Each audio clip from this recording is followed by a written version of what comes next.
So that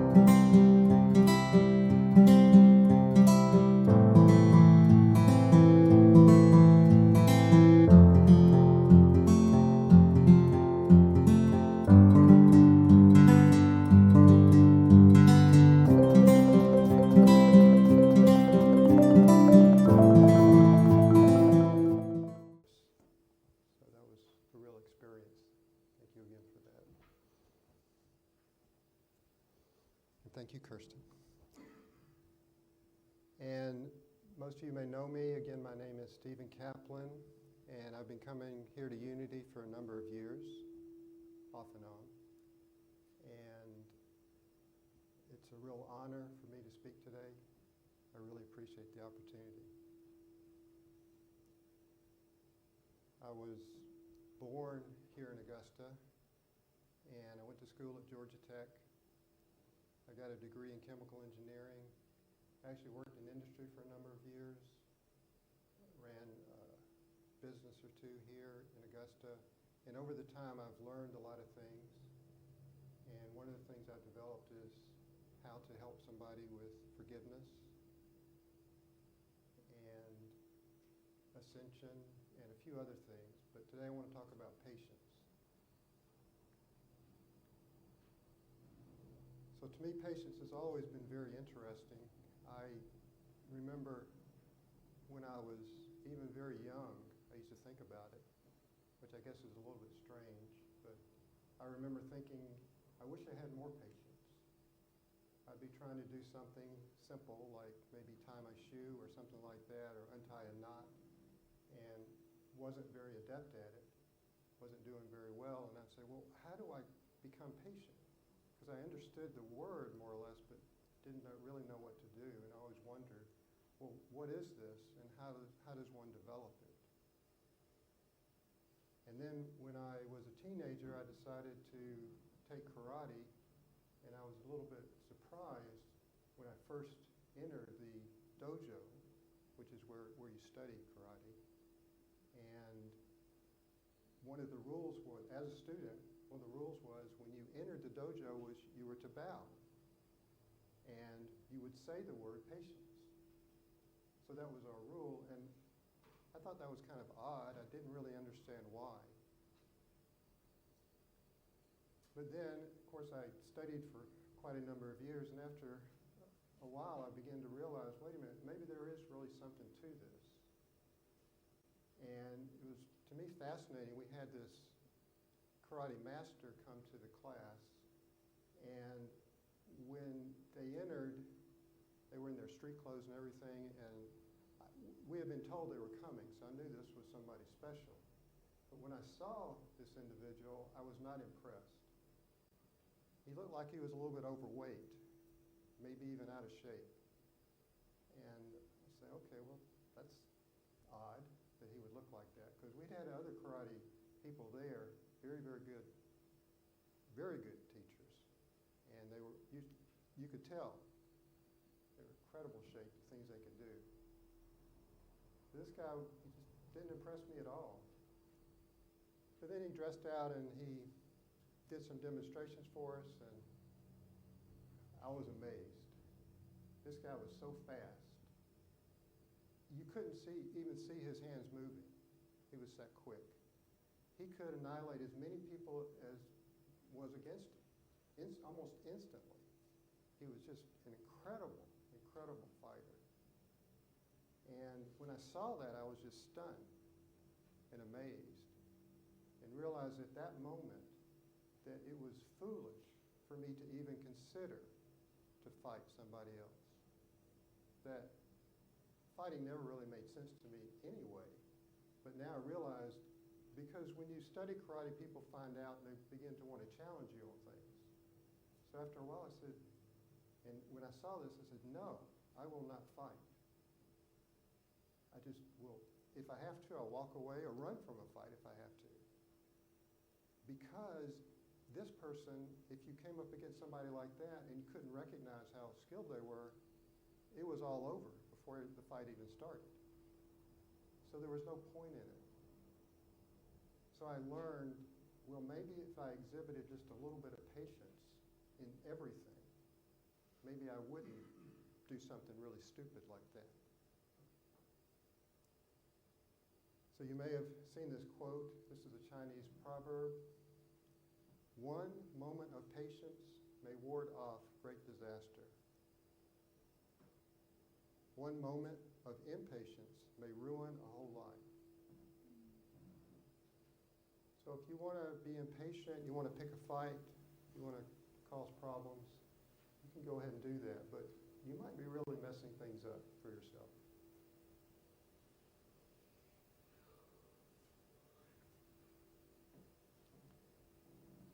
But then, when I started thinking about giving this presentation, I said, well, let me go ahead and look up the definition of patience. So this is the definition: the will or the ability to wait or endure without complaint. The steadiness or endurance or perseverance in performing a task. So patience is very much connected to will. I've talked about will before a little bit, and patience and will kind of go together. In fact, Gurdjieff said that patience is the mother of all will. So when we're looking at developing the will, and that can be very, very important, the will is something that's very, very powerful. It's our executive function. And so it's really important that we recognize that we have a will, and also that we can develop it, and that helps us with our own spiritual development. So will is something that I've worked with, and then if you put that together with patience, you begin to realize there's something really powerful here. Because every time you take so when somebody cuts you off in traffic or something like that, automatically you want to get upset, want to get angry at them. But if you can just take a moment and try to be patient, maybe it can help your own personal development. But even with these definitions, it never really has, it hasn't really clicked with me. What do I do with it? How do I really develop that? And so I came to this in a story, and it's a little bit different place to find it. It was called Shogun. Maybe you've read it. And Shogun is a novel by James Clavell. And I apologize to anybody who's watching the TV show or the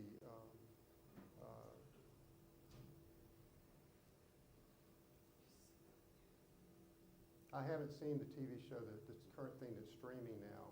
I don't know if I will watch it, but I really enjoyed the novel.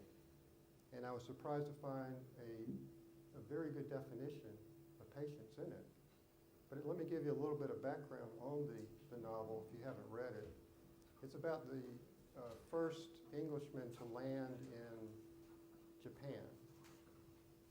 This is back around 1600, and he's a pilot on an English-Dutch voyage, and they've more or less been shipwrecked on Japan. And then he's the first Englishman, his name is John Blackthorne, to actually land in Japan.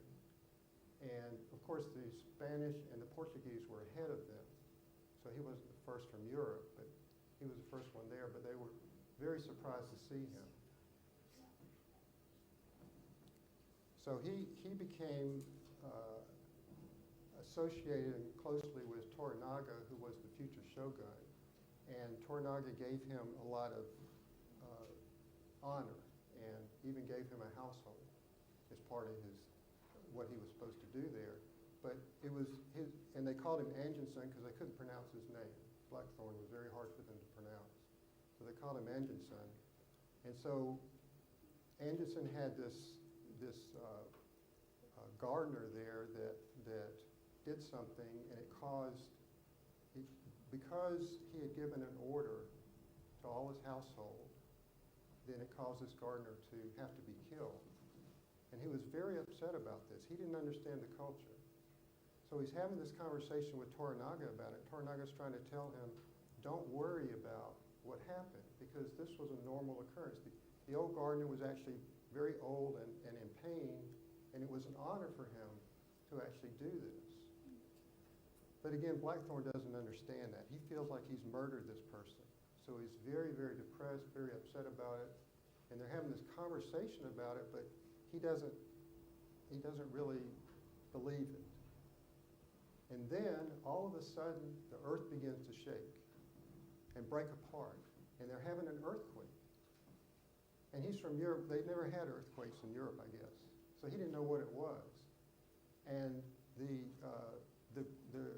crevice opens up really wide of the earth, and Toranaga almost falls in. He saves his life, and they go through this incredibly difficult experience. And after it's over, they're just so relieved that they're alive. So after all this is going on, Blackthorne thinks about it and says, oh, okay. So then he tells Toranaga, says, now I understand what happened. That when with this old gardener, it wasn't really my fault. It was a mistake I made. But I didn't understand what I'd done, and so it was just karma. This person was supposed to die this way. So I'm not upset about this at all, because we almost just died. And it was meaningless to have that worry and upsetness for just that silly reason. So then Toranaga's reply, and I'll read it from the book.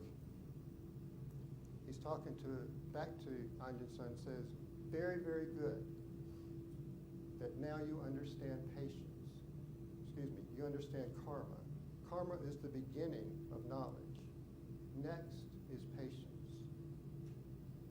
Patience is very important. The strong are the patient ones. Patience means holding back your inclination to the 7 emotions. And the 7 emotions are hate, adoration, joy, anxiety, grief, and fear. If you don't give way to the 7, you're patient. And soon you will understand the manner of things and be in harmony with eternity. Okay, so I really like this.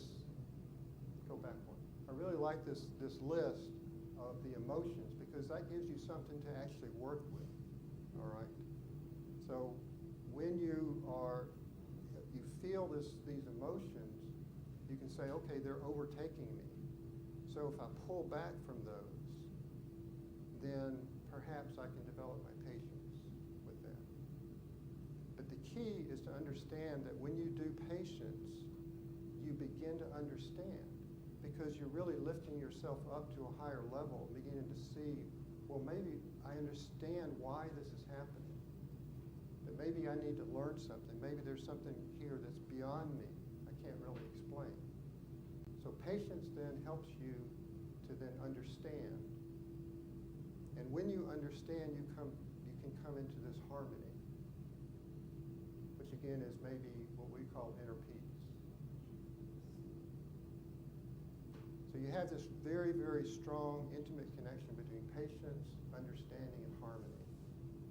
And I find that very, very valuable, because I feel much better when I'm patient, even though maybe I haven't reached the understanding yet. I can say, well, maybe I can begin to understand it by working on my patience with this. So it actually gives you something to do. And as you know, with our 5th principle of I must act, so we're acting in the world, and when you do work on your patience, you are benefiting everybody, even though you may not realize it. Okay, so those of you that know me know I like to talk about science and things like that. So I have an example of an experiment that showed a tremendous amount of patience. And maybe you've heard of it. This is back in the early 1900s. They were studying many different things, and this brilliant physicist Rutherford he liked to do experiments on things. And they discovered this material. It was called radium. And you may not know this. Radium, by the name, is radioactive naturally. And it naturally emits alpha particles. So alpha is the radiation that comes out. And it always does that. It never stops. And so he was studying, he was trying to figure out, what is this? How does it work? It goes through things, and they didn't know why. They couldn't figure out what was going on with this so-called radiation. So he was doing what was called the gold leaf experiment, and this may be a little bit hard to see, but you see in the center there, it's the gold foil or leaf, and the radiation source is radium is coming out, and these little particles are going actually through the gold. Now, it's very, very thin gold, but it is a solid piece of gold. So it goes through, and then they can see it come out on the other side with these phosphorescence plates. And it just goes through. And maybe it varies a little bit side to side for whatever reason, but that was the only thing that was happening, and they were watching it. And he had two assistants. One's name was Marsden, the other was Geiger. Maybe you've heard of the Geiger counter. So he was the developer of that. So they're watching this. So then Geiger comes and talks to Rutherford and says, well, we're really not seeing anything else. He says, well, what Rutherford tells him says, look and observe and see if the particle bounces back. That was just kind of an offhand comment. He wasn't really looking for that, but he was just trying to figure out, what does this thing do? And they kept looking, and they were watching this in a darkened room for days and days, hours and hours, weeks and weeks, being extremely patient watching this.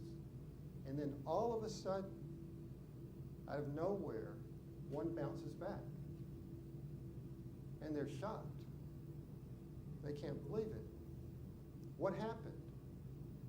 And the way Rutherford described it, it was as if you had fired a missile at a piece of tissue paper and it bounced back. It didn't make any sense at all.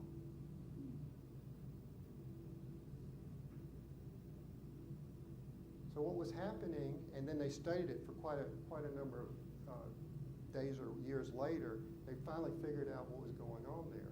And the alpha particle was hitting the center of the atom, the gold atom, which was the nucleus. So this is a depiction of the atom, and that center ball there, just like a planet, is called the nucleus. And then the little balls going around it is called the electron. So this is a standard way of depicting the atom, even though it's not very accurate, because these electrons are actually very, very far away relative to the core, or the nucleus. So the alpha particle went through the gold most of the time, but if it would hit a nucleus, it would bounce straight back. And they figured out by watching every one how often that happened. And then they realized that there was an incredible amount of space between the nucleus and the electron. And I've talked about this before, that if you could take a basketball and all that, well, that space is, if it was as big as a basketball, might be over a mile away. All right, so it's a huge amount of space, and they figured out the structure of the atom. Now, this is really, really amazing for them to do that, because even a few years before that, they didn't even believe atoms existed in this format. Einstein finally showed that these atoms did exist. All right, he proved that, but he didn't know what the structure of these atoms were. And this experiment helped them to develop this model. But it's really hard for you to grasp. It's hard for human beings to understand this. I've talked about the quantum realm a little bit before, and it's just beyond us. We can't perceive what's really going on here.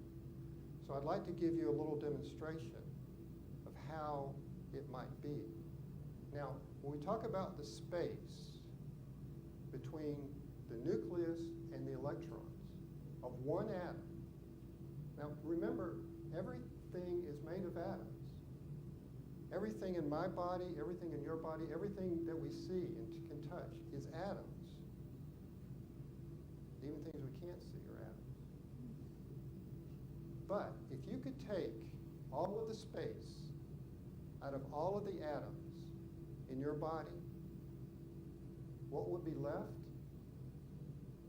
would be the size of a grain of salt. You would literally disappear. Now, this can't happen because you wouldn't exist. It'd be a very heavy piece of salt. So what I want to do is pass out some salt. And what I want you to do is, in these little cups you'll find, and I just want you to take 1 grain, okay? Just take 1. And just try to get that between your fingers. And get a feel for what just 1 feels like. It's almost impossible to take 1 at a time. So I've got them here, Custer. So if Kirsten's going to help pass them out. So if you would just take this and pass it on. Just try to take 1 grain of salt.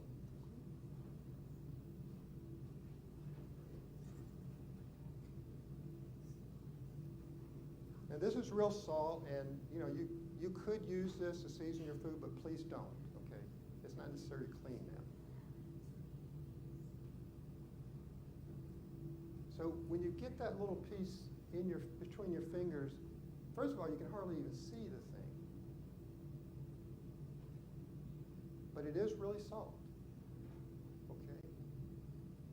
Now this. So this gets even more amazing. So if we could take all of the space out of all of the atoms, out of everybody on the planet Earth, everybody, they would all fit in a container smaller than this. All of us.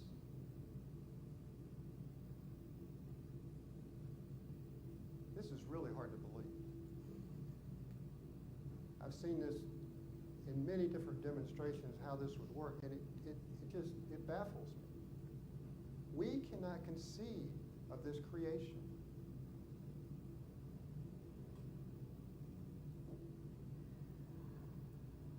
God has made us.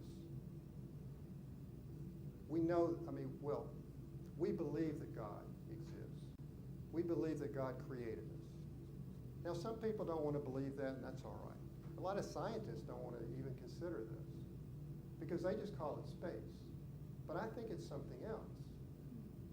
I think that what we're observing when we observe our bodies, which obviously are an illusion, if your body can be a tiny, what we call physical, could be just a grain of this salt, then it's a complete illusion that's been created somehow. I can't understand it. I don't think anybody can understand it. We may never be able to fully comprehend. But understanding it, I believe, would be like saying you can understand and comprehend God. And I think that is what the essence is within all that space. It is the I am that I am. It is consciousness. It is what is within you. It is what is really real about us. That's the real thing. We put so much focus on our physical being. We put so much focus on the physical things in our world. And yet, they're nothing. They're just a grain of salt.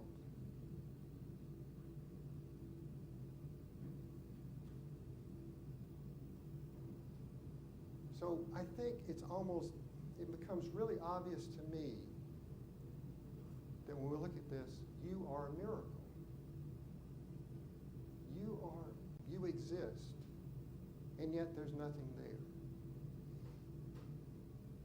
We do all these amazing things as human beings, wonderful things, and you exist. So we have learned this from science. God has, I guess, hinted that this is what we are in the past, but we couldn't really comprehend. I guess Jesus, even though he said we're the salt of the earth, I don't think he was really comprehending, or maybe he was and he just couldn't explain it. I mean, he might have really understood this, but he didn't have science to talk about. Science and spiritual nature, they all interact together. It all comes together when you take it as far as you can go, because the quantum realm makes no sense. And that's what we're talking about. Talking about atoms, it's a subatomic quantum realm. So somehow we continue to exist.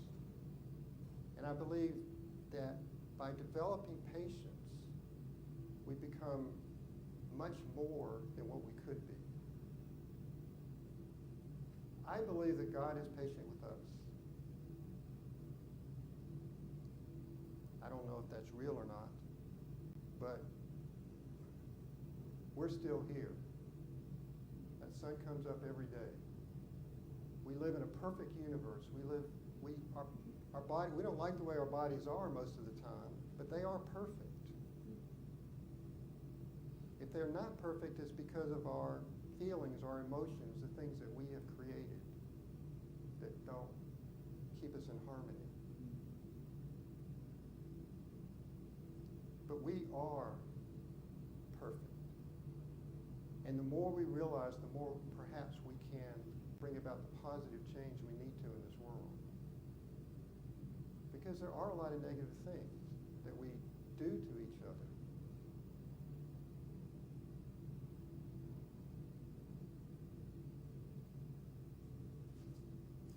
So I'll end with this quote.